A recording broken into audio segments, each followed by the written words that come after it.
First question.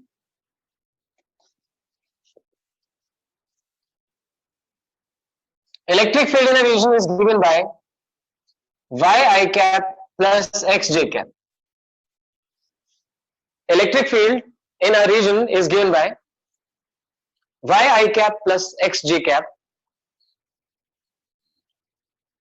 Find the electrostatic potential.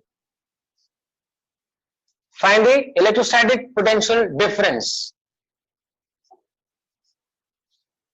Electrostatic potential difference between 2 points P1, that is 0, 0, and P2, that is 1, 1. Right? Find the electrostatic potential difference between 2 points P1, P2 at 0, 0 and 1, 1. So, when we know the value of electric field, how do we find electrostatic potential difference?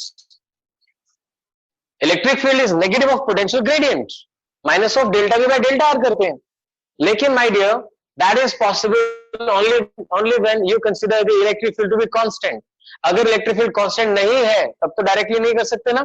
तो उसका मैं एक demonstration यहाँ पे अलग से देता हूँ. Suppose करिए कि इस तरह से एक electric field present है. आप ये साथ साथ ही कर लेना अलग से. Electric field present है, which is say 10 Newton per coulomb. Right? Electric field of 10 Newton per coulomb is directed along positive x direction. यहां पर एक पॉइंट A है और ऐसे करके इधर एक पॉइंट B है और फिर इधर करके एक पॉइंट आ गया C. ये एग्जैक्टली परपेंडिकुलर है. ठीक है, A, B and C. This distance is given to be 4. This is given to be 3. ये दो डिस्टेंसेस गिवन है 4 and 3. ये 10 न्यूटन पर कूलम है और हमसे पूछा जाता है कि फाइंड करें VA माइनस VB कितना होगा. ठीक है, आपको फाइंड करना है VA माइनस VB, ये पोटेंशियल डिफरेंस फाइंड करना है. तो अब क्या फॉर्मूला अप्लाई करोगे? Potential difference is equal to minus of E dot delta are.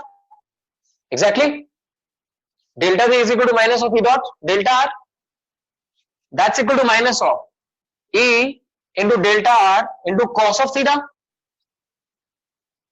E into delta R cos of theta, where theta is the angle between electric field and this delta R. ये हमारे लिए किसका role play करेगा? Delta R, जहां पे आपको जाना था. So that's equal to minus of E. ध्यान देना जरा, ये जो डेल्टा आर कॉस थीटा है, क्या ये बेस नहीं बन गया? ए से नहीं बन गया? ये वाली चीज कंप्लीट जो थी वो ए बी थी. अब एक सेकेंड, ये ए बी था डेल्टा आर और ए बी कॉस थीटा क्या बन गया? ए सी बन गया. So it is simply E into A C. So that's equal to minus of E is 10 into A C is 4. ठीक है, अब वैसे डेल्टा V का मतलब क्या होता है? It is final potential minus initial potential. So it should be basically VB minus VA when I say delta V. So basically VB minus VA comes out to be minus 40 volt और मुझे find करना था VA minus VB, तो obviously it comes out to be 40 volt. हालांकि बहुत ही आसान question था, but यहां से मुझे एक स्पेसिफिक चीज आपको समझानी थी. नंबर 1, अगर इलेक्ट्रिक फील्ड कांस्टेंट है तो आप डायरेक्टली ऐसे सॉल्व कर सकते हैं, electric field into distance into cos of theta. But my dear, this electric field is conservative. यहां पे जो वर्क डन है वो सिर्फ वो पाथ के ऊपर डिपेंड नहीं करता है. तो ध्यान देना जरा, ए से बी तक सॉल्व करते हुए आपको delta R cos theta consider करना पड़ा ना, AC कंसीडर करना पड़ा ना. तो जो बच्चे याद रख सकते हैं वो बिल्कुल करें. When you have to find the potential difference between 2 points, आप इलेक्ट्रिक फील्ड को मल्टीप्लाई करें उसके पैरेलल वाले डिस्टेंस से. दो में से कोई एक काम, जिधर ये डिस्टेंस है या तो उस तरफ इलेक्ट्रिक फील्ड का कंपोनेंट या फिर जिधर इलेक्ट्रिक फील्ड है उसके पैरेलल इस डिस्टेंस का component. That is what dot product gives. Dot product करते रहे हो तभी तो बोलते हैं ना डॉट प्रोडक्ट, कि पैरेलल वाले कंपोनेंट को मल्टीप्लाई करना है. तो अगर वो आपको कॉन्सेप्चुअली समझ होगी तो आप ये सब लिखोगे नहीं ऑब्जेक्टिव में. आप देखोगे अच्छा यार ये 10 है और ये तो 4 है, यहां तक जाने का मतलब क्या था? इसके डायरेक्शन में 4 जाना. सो आंसर सीधा कितना आ जाएगा? 10 4 जा 40. And electric field is always directed from higher potential to lower potential. So VA minus VC comes out to be 40 for me. ठीक है, फिर भी मैंने कॉन्सेप्चुअली आपसे पूरा डिस्कस कर दिया, राइट। अब चलते हैं जहां पर इलेक्ट्रिक फील्ड कांस्टेंट नहीं है। जब इलेक्ट्रिक फील्ड कांस्टेंट नहीं है तो क्या करूं, मैं यहां से शुरू कर सकता हूं, dv is equal to minus of E dot D R, और फिर इंटीग्रेट करूंगा। आप जानते हैं dv के इंटीग्रेशन से क्या मिल जाएगा भाई, v1 and v2, point p1 p2, that will be v2 minus v1 जो हम फाइंड करना चाहते थे, that's equal to minus of integral. अभी जो ई डॉट डी आर है क्या बन जाएगा, हमारा ये डिस्कशन पहले हो चुका है तो मैं डायरेक्टली यूज कर रहा हूं, ई एक्स कितना है वाई आई डॉट क्या करेंगे आप यहां से, डी आर का मतलब था D X I plus E Y that is X J cap dot क्या करेंगे डी आर का डी वाई जे कैप। कहां से कहां जाना है, पॉइंट P1 से P2 जाना है। तो फिर देखें E के लिए EX dx EY dy basically होने वाला है, so that gives integral y dx plus x dy। ये अब कहां से कहां, P1 से P2 में, मैं ये लिमिट्स की वैल्यू एग्जैक्ट बाद में डाल दूंगा, P1 to P2। Now see carefully, इसे फर्दर कैसे सॉल्व करूं। इसे सॉल्व करने के लिए, क्योंकि देखो ना dx के साथ x होता तब तो मैं x स्क्वायर बाय 2 पुट कर देता, dy के साथ y होता तो मैं y स्क्वायर बाय 2 पुट कर देता। इसके लिए आपको यहां समझना पड़ेगा, अगर कोई d ऑफ एक्स वाई लिखना चाहता है तो वो कैसे लिखा जाएगा, d of X Y basically becomes x into D Y plus Y into D X, right. d of X Y is x dy plus y dx, और इसे आप रिवर्स करके लिख सकते हैं, यानी जहां पर x dy plus y dx लिखा हुआ है उसे आप d ऑफ एक्स वाई लिख सकते हैं। So this thing can be written as minus of integral d of X Y, d of X Y from first point to second point. अब ये पॉइंट्स को लिख लेते हैं, 0 0 to 1 1, ठीक है, hope it's clear. So that becomes equal to minus of, अब d of x होता है तो आपको x मिल जाता है, d ऑफ y होगा तो आपको y मिल जाता है, d ऑफ x y होगा तो आपको x y मिलेगा इंटीग्रेशन से, from 0 0 to 1 1 we can see it comes out to be 1, we'll be putting value 1 1 minus 0, that is 1 only, so minus 1, v2 minus v1 comes out to minus 1 volt। तो ये कुछ बच्चों के लिए शायद बिल्कुल ही नया रहा हो। किस पॉइंट ऑफ व्यू से नया रहा होगा, अगर मैं यहां पे X I cap plus Y J cap लिखता, X I cap plus Y J cap, then this is something which you would have already done. X के साथ dx आता, y के साथ dy, फिर x square by 2 y square by 2, easily values put हो जाती। But they make a twist in this question. What is the twist, i के साथ y आता है और j के साथ x आता है, so y dx x dy, I cannot do anything straight away, so I go to a fundamental, d of xy is this, so it can be written as dxy, that gives me xy 0 0 2 1 1 and hence solve it। So the number of questions that can be framed like this। कैसे, मैं आपको एक question और frame करना सिखाता हूं। आप अपनी मर्जी से d of suppose x square y लिख दीजिए, ठीक है, d of x square y। एक बार आप x स्क्वायर को एज इट इज रख लीजिए और dy लिख दीजिए, प्लस इस बार आप y को एज इट इज रख देना और x स्क्वायर का डिफरेंशिएशन यानी ट्वाइस ऑफ xy dx।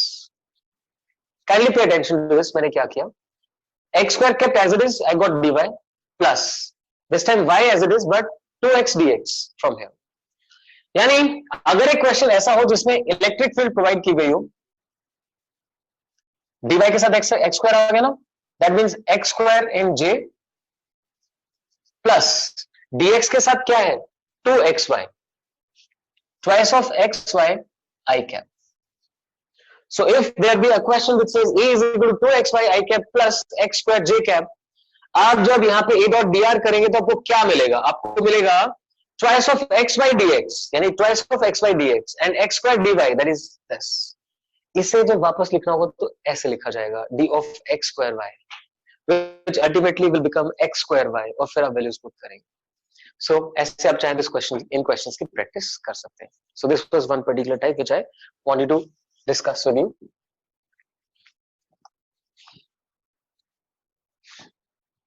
ठीक है, moving on to the next thing I want to discuss.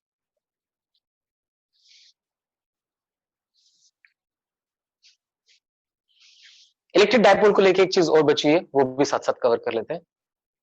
लिखिए, to calculate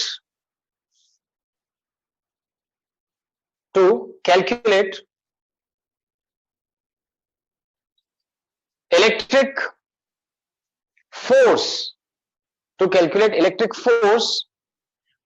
between two electric dipoles.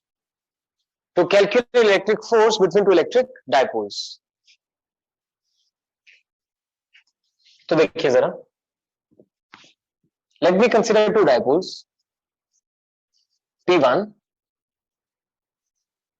and P2, and obviously these are short dipoles. आप लिख सकते हैं these are short dipoles. So there are two short dipoles P1 P2 such that the separation between them can be written as R. तो यह main मुद्दा ये रहता है कि हमें जो फोर्स है वो R की कौन सी पावर पे डिपेंडेंट मिलेगी. So we have to derive the expression for force between these two electric dipoles. कहां से फंडामेंटल उठा के लाएं? दो तरह के मेथड्स हो सकते हैं. क्या P1 की वजह से यहां पर इलेक्ट्रिक फील्ड फाइंड की जाए, फिर E फाइंड होने के बाद उससे D यानी उसको डिफरेंशिएट करके D निकाल लिया जाए. वो D क्या बताएगा कि सेंटर पे इलेक्ट्रिक फील्ड अगर E थी तो यहां पे E प्लस DE है और इधर E माइनस DE है, उसके अकॉर्डिंग फिर आप फोर्स वगैरह फाइंड करेंगे. एक और तरीका है जो यूज किया जा सकता है, ध्यान से सुनना कॉन्सेप्ट को. फोर्स जो है वो minus of du by dx लिखी जा सकती है. यहां पे R है तो मैं R डाल देता हूं. कंजर्वेटिव फोर्स में जो पोटेंशियल एनर्जी फंक्शन बनता है, अगर आप पोटेंशियल एनर्जी फंक्शन का R के रिस्पेक्ट में डिफरेंशिएशन करें तो आपको क्या मिल जाएगी? फोर्स मिल जाएगी. अब इनके केस में पोटेंशियल एनर्जी कैसे निकलती है? माइनस P डॉट E से मिलती है. बहुत बढ़िया, अब तो लिंक बनेगा ना. हम क्या करने वाले हैं? P1 की वजह से P2 की पोजीशन पे इलेक्ट्रिक फील्ड डिफाइन करेंगे, उस इलेक्ट्रिक फील्ड की वजह से पोटेंशियल एनर्जी निकालेंगे और उस पोटेंशियल एनर्जी का करेंगे differentiation. That will give me the force. तो अब आप में से जो कर सकते हैं, they should start doing it. Get going. जिनको हेल्प चाहिए मेरे साथ करते जाएंगे. First point, electric field at the position of P2 due to P1. P1 की वजह से P2 की पोजीशन पे इलेक्ट्रिक फील्ड कितनी आ जाएगी? Now what is the formula for electric field due to short dipole at axial point? It is 2kp by r cube. I hope everyone knows that. Twice of kp by r cube, but this was because of P1, so I'll write like this. ठीक है. So electric field is this. Now look at the direction as well. It is parallel to P1. So अगर मैं vector form में लिखने जाऊं तो ये parallel to P1 लिखो या P2 लिखो, एक ही बात है. Parallel to P2 आ गया. ठीक है. Knowing the electric field, now I need to find potential energy. Second, potential energy is equal to minus of PE, P कौन सा? P2. This is electric field into cos of 0 because they are parallel. P2E cos 0. That's equal to minus of, अब इसकी value twice of K P1 और यहां से P2 divide by R cube. है ना? मुश्किल नहीं अगर स्ट्रेटेजाइज हो जाए तो, कि मैं फोर्स निकालूंगा पोटेंशियल एनर्जी के डिफरेंशिएशन से. पोटेंशियल एनर्जी निकलती है माइनस P डॉट E करने से. P मुझे पता है P2 हो गया और E मैं P1 की वजह से फाइंड आउट करूंगा. So E is 2kp by r cube, axial point. Potential energy is minus P2E, so minus 2k P1 P2 by r cube. Now expression for force. Force is equal to minus of d by dr of this vector. अब इसमें क्या आ गया? 2k P1 P2 by r cube. करते हैं differentiate. That's equal to minus sign as it is 2k P1 P2 सब constants है, बाहर आ गए. 1 upon r क्यूब का differentiation minus 3 1 upon r power 4. देखें ध्यान से, न्यूमरेटर में ये बन जाएगा r power -3. r power -3 power comes to front and power reduces by 1, -4 हो जाता और r पावर 4 बन जाता है। So minus gone, it gives me 6 times k p1 p2 by r power 4. So the most important thing was that force comes out to be proportional to 1 upon r power 4. ये था सबसे important point यहाँ पर, ठीक है। तो जब भी दो इलेक्ट्रिक डायपोल्स के बीच में फोर्स निकालनी होगी, so will follow this kind of method. Electric field आ गई, पोटेंशियल एनर्जी निकाल दी, फोर्स निकालने के लिए सॉल्व कर दिया। This is another method mentioned in DC Pandey, आप चाहो तो वहां से कर लेना। बताया आपको कि अगर एक डायपोल के से दूसरे डायपोल के सेंटर पे आपने फील्ड फाइंड कर ली जो कि ये थी, फिर इसे आप डिफरेंशिएट कर दीजिए, उससे आपको डी मिल जाएगा। तो अगर आप इधर पास में आएंगे तो ई प्लस डी बन जाएगी, और आगे की तरफ जाएंगे तो ई माइनस डी बन जाएगी। उसकी हेल्प से plus Q minus Q consider करके फोर्स निकालो, वहां से भी हो जाता है, एक ही बात है, ठीक है। मेन मुद्दा है, देखो डिफरेंशिएशन वहां भी एक बार होगा, यहाँ भी एक बार होगा, तो डिनोमिनेटर में r पावर 4 आ जाएगा। So understood.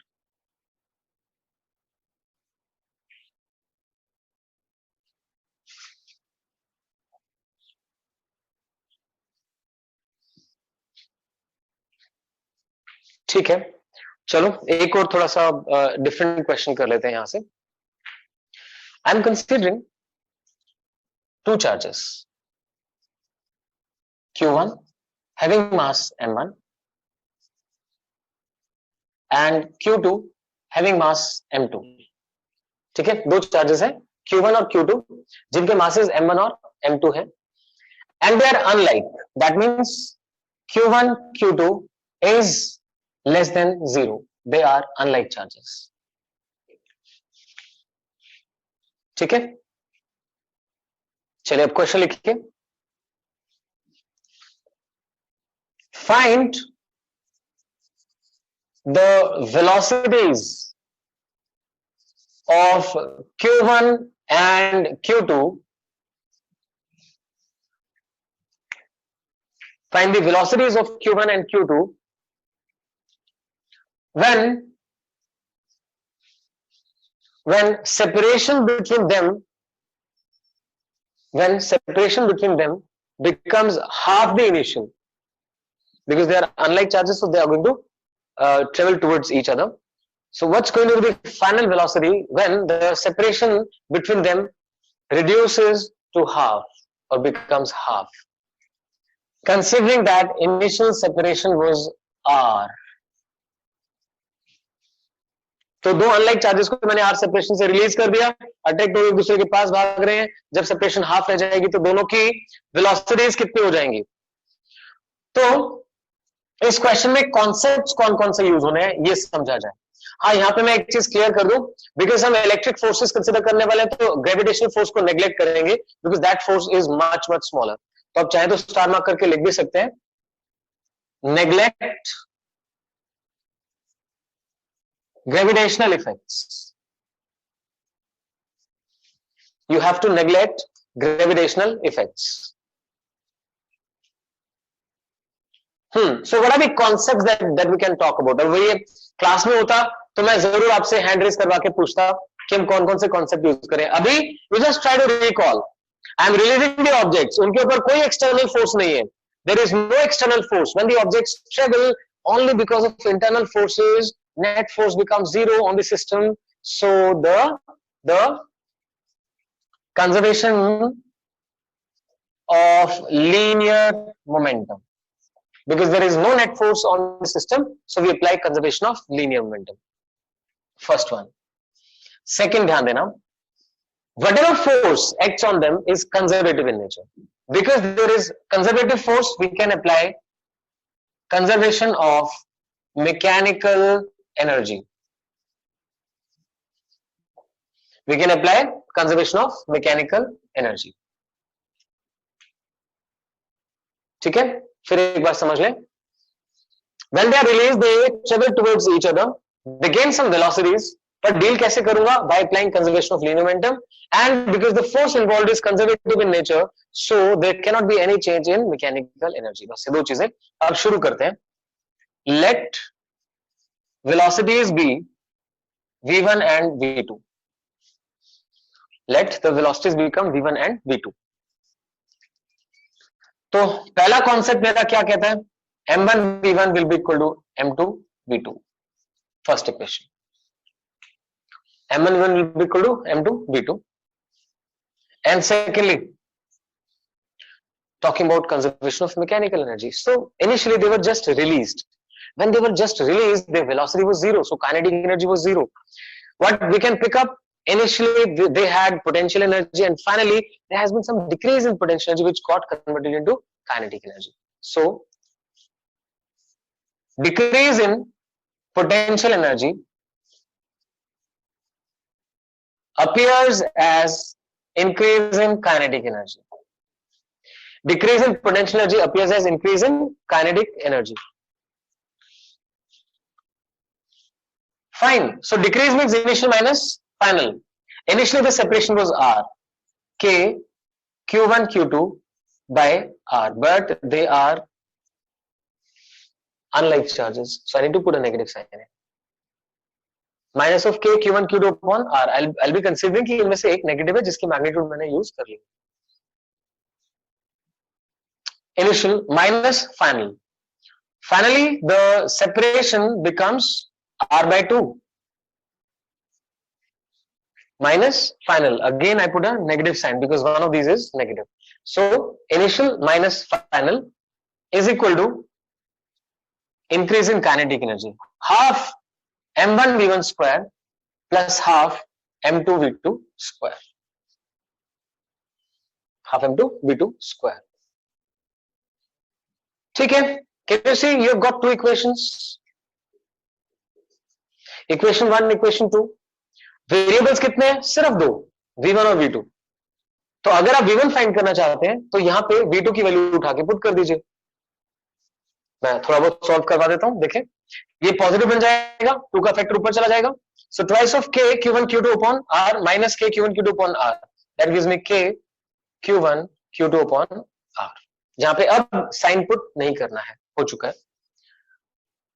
That is equal to half of, now see carefully, m1 v1 square plus m2 into v2 square. v2 is what?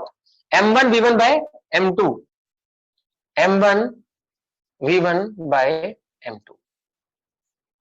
This is substitution of v2 from here, equation 1. 1 m2 is gone. इससे अगर लिखूंगा तो यहां देखना जरा क्या common आ जाएगा. 2 को इधर ले आता हूं. Twice of k q1 q2 by r is equal to, look at this, v1 square को कॉमन निकालता हूं. ठीक है. That gives me m1 plus m1 square by m2. तो एक काम करता हूं ना, m1 को बाहर निकाल लेता हूं. 1 plus m1 bye m2 into m1. सब तो आराम से सॉल्व कर सकते हैं. v1 square is equal to, m1 goes in denominator, twice of k q1 q2 by r into m1. And what is this part? m2 plus m1 by m2 gets inverted. So m2 by m1 plus m2. ये लिख सकते हैं. So this is the v1 square. आप v1 find करेंगे तो you'll just take under root of this. तो मैंने ये एकदम जनरलाइज करके आपको सॉल्व करवा दिया क्योंकि इसके बहुत सारे छोटे छोटे पार्ट आपको क्वेश्चन से मिलेंगे. मेन ध्यान है कि दो चीजों का रखना है, conservation of linear momentum and conservation of mechanical energy. That is decrease in potential energy appears as increase in kinetic energy. चलो फाइन. क्या जनरल क्वेश्चंस मिलते हैं? वो आपको बताएंगे दोनों मासेस इक्वल है. दोनों मासेस इक्वल है. ऑब्वियसली फिर दोनों मासेस इक्वल है तो दोनों वेलोसिटीज की मैग्नीट्यूड भी सेम हो गई, दोनों की स्पीड भी ईच हो गई. ठीक है.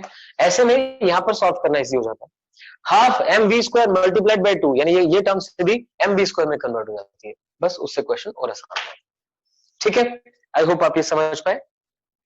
Viscous when they are released from certain distance and they travel towards each other, so what are the velocities that they gain? ऐसा ही इसमें एक स्टॉपिंग डिस्टेंस का क्वेश्चन आता है. कॉन्सेप्ट सेम है, मैं एक बार आपको समझा देता हूं. इट इज लाइक कि ये एक फिक्स्ड न्यूक्लियस है Ze, इसके ऊपर पॉजिटिव चार्ज है Ze. और यहां से इनफाइनाइट डिस्टेंस के ऊपर, आप इनफाइनाइट डिस्टेंस कंसीडर करो, वहां पर एक चार्ज क्यू को वी नॉट वेलोसिटी प्रोवाइड की गई है, तो ये इसके कितने क्लोज तक आएगा? ठीक है, फिर से समझना व्हाट द क्वेश्चन सेज। ये फिक्स्ड है, जेड पॉजिटिव चार्ज है इसके ऊपर, ये न्यूक्लियस है बेसिकली, इसके सेंटर से इनफाइनाइट डिस्टेंस के ऊपर एक चार्ज क्यू को along the central line velocity v not provide की गई है। ये धीरे धीरे पास आएगा, तो ऑब्वियसली अगर ये भी पॉजिटिव है तो if this is positive as well, तो धीरे धीरे इसकी काइनेटिक एनर्जी रिड्यूस होती जाएगी and it will convert into potential energy. तो यहां क्या कॉन्सेप्ट लगाएंगे? There will be decrease in kinetic energy which will be equal to increase in potential energy. तो लिख लेते हैं, लिख दीजिए, distance of closest approach, distance of closest approach, closest approach, decrease in kinetic energy is equal to increase in potential energy. Decrease in kinetic energy is equal to increase in potential energy. तो जहां stopping distance बोला वहां पर velocity तो zero हो गई, velocity becomes zero. Decrease मतलब half m v not square considering the mass is m, half m v naught square minus 0 that is decrease is equal to increase in potential energy. Infinite distance पे कोई potential energy नहीं थी because we consider no interaction at infinite distance. So यहाँ पर कितनी बन गई? It is k q, इसको q लिख देता हूँ q1 की बजाय, k q into z by r naught। एकदम आसान है, पोटेंशियल एनर्जी तो डिस्टेंस पे डिपेंड करती है ना, सेंटर टू सेंटर, तो k q1 q2 upon r, this is the potential energy gained because of this kinetic energy, so it decreases and comes closer। तो इस कॉन्सेप्ट के ऊपर आपको क्वेश्चंस मिल सकते हैं, ठीक है। चलो अब मैं स्पेसिफिकली एक चीज के ऊपर पहुंचता हूं, मतलब ऐसे क्वेश्चंस का एंड नहीं है, देयर नंबर ऑफ क्वेश्चंस, वैसे तो मुझे भी जल्दी नहीं है, मैं आपको और क्वेश्चंस भी करवा दूंगा, बट आज का मेरा टारगेट था एक बार मैं शेल वाले क्वेश्चंस आपको जरूर करवाऊं। तो लिखिए जरा, when charge is present on a shell, when charge is present on a shell distributed uniformly on it,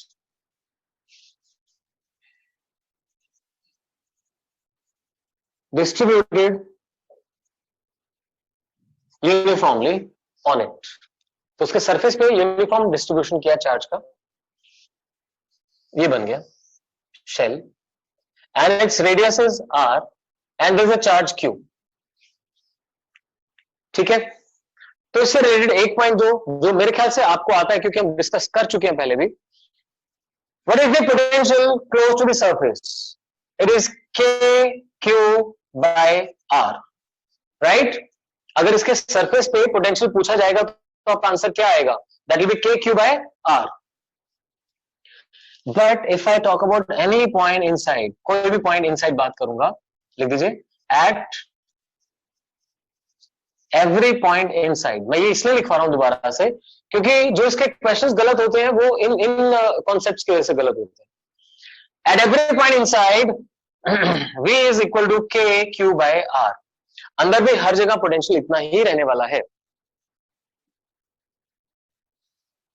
ठीक है। तो इसके ऊपर कोई क्वेश्चन करते हैं।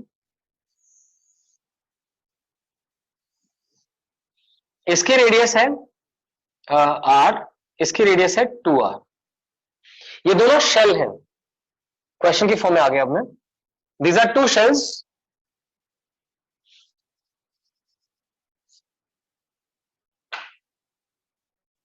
ठीक है। अंदर वाले के ऊपर चार्ज स्मॉल क्यू है, बाहर वाले के ऊपर चार्ज कैपिटल क्यू है, चार्ज स्मॉल क्यू और charge capital q. Find number 1, इसे मैं ए बोल देता हूं और इसे B, find v A and v B. Find v A and v B. यहाँ पे चार्ज क्यू है, यहाँ पे चार्ज कैपिटल क्यू है, रेडियस आर है, रेडियस 2r है। आपको ए के ऊपर पोटेंशियल निकालना है और बी के ऊपर पोटेंशियल निकालना है। करें जरा। अब पहला क्वेश्चन जो मेरे दिमाग में आता है आपके डाउट्स को देखते हुए, क्या मुझे यहां पर पहले इंडक्शन इफेक्ट दिखाने की जरूरत है कि भाई चार्ज क्यू था तो इसकी वजह से यहाँ पे माइनस क्यू, यहाँ plus q? No, not at all. But why? क्योंकि अगर मैं इंडक्शन इफेक्ट दिखाऊंगा भी तो जो भी मैंने इंडक्शन शो की इसी के ऊपर तो की, यहाँ माइनस क्यू, यहाँ प्लस क्यू, तो माइनस क्यू प्लस क्यू दोनों यूज हो जाएंगे, वापस चार्ज कितना? क्यू। तो बहुत ही इंपॉर्टेंट पॉइंट है समझने वाला कि जो ये शेल्स होते हैं, राइट, बाहर वाले जितने भी शेल्स होते हैं, अंदर वाले शेल्स का जो चार्ज है उसकी वजह से इंडक्शन इफेक्ट्स कंसीडर करने के बाद भी net charge on one shell does not change. एक शेल के ऊपर नेट चार्ज चेंज नहीं करता। Net charge on a shell which is not connected or earthed, आपने इसको कहीं किसी दूसरे से कनेक्ट भी नहीं कर रखा और अर्थ भी नहीं कर रखा, तो net charge on a shell which is not connected और earth remains same.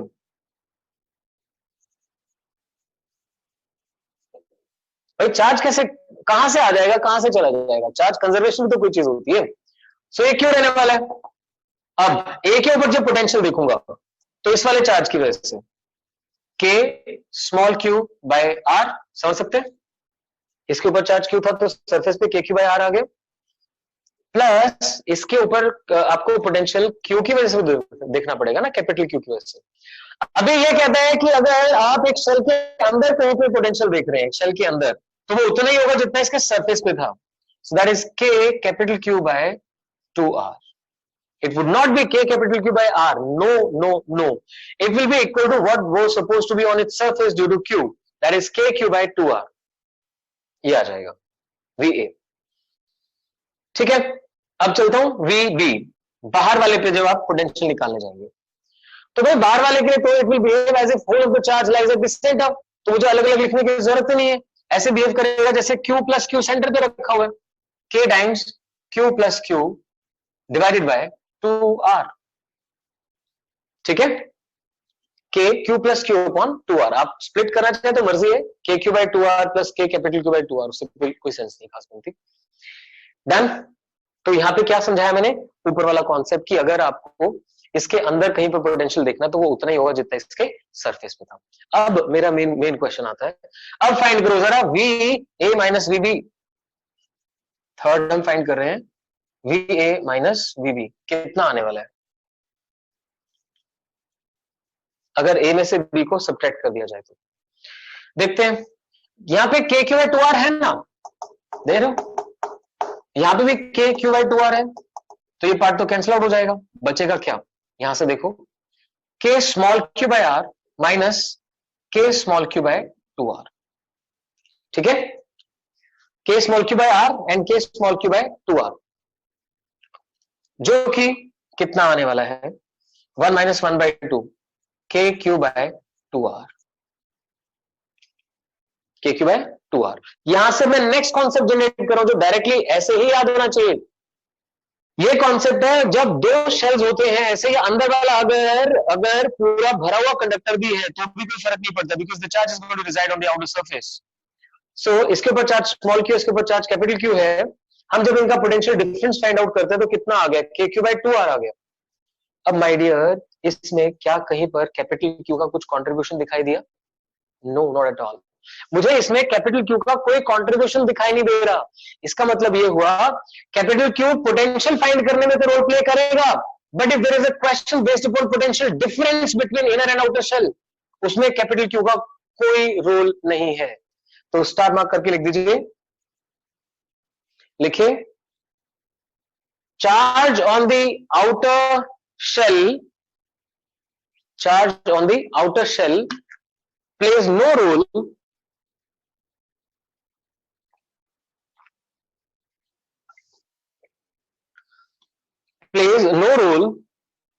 in defining